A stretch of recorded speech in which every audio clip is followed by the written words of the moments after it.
પાટણ જિલ્લાના શંખેશ્વર સમી અને હારીજ આઈટીઆઈમાં એકાત્મ અભિયાન અંતર્ગત વિદ્યાર્થીઓ માટે ત્રિદિવસીય ધ્યાન કાર્યક્રમ યોજાયો. ગુજરાત સરકાર અને હાર્ટફુલનેસ સંસ્થાના સંયુક્ત ઉપક્રમે વિદ્યાર્થીઓને હૃદય આધારિત ધ્યાન શીખવવામાં આવ્યું. પાટણ જિલ્લામાં ગુજરાત સરકાર અને હાર્ટફુલનેસ સંસ્થાના સંયુક્ત ઉપક્રમે શંખેશ્વર સમી અને હારીજ એમ કુલ 3 ઔદ્યોગિક તાલીમ સંસ્થામાં ત્રિદિવસીય ધ્યાન સત્રોનું આયોજન કરવામાં આવ્યું હતું. વિદ્યાર્થીઓ રોજબરોજના જીવનમાં તણાવનું પ્રબંધન કરીને જીવન કૌશલ્ય વિકસાવી શકે તેવા ઉમદા ઉદ્દેશ્યથી આ ધ્યાન કાર્યક્રમનું આયોજન કરવામાં આવ્યું હતું. હાર્ટફુલનેસ સંસ્થાના પ્રશિક્ષક દ્વારા તારીખ 7, 8 અને 9 એપ્રિલના રોજ શંખેશ્વર સમી અને હારીજ આઈટીઆઈમાં વિવિધ ટ્રેડમાં અભ્યાસ કરતા તાલીમાર્થીઓને 3 દિવસ સુધી હૃદય આધારિત ધ્યાન પદ્ધતિ શીખવવામાં આવી હતી.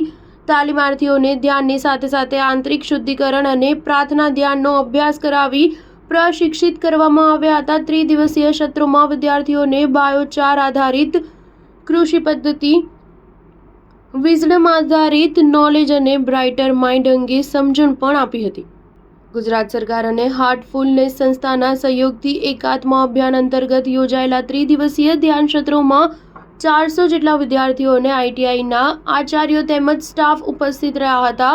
હાર્ટફુલનેસ સંસ્થાના પ્રશિક્ષક સુરેન્દ્રભાઈ અગ્રવાલ, અતુલભાઈ શાહ, પ્રગતિબેન પટેલ અને સરોજબેન સાગર દ્વારા તાલીમાર્થીઓને 3 સેશનમાં ધ્યાન શીખવવામાં આવ્યું હતું. Star news 7 Patan.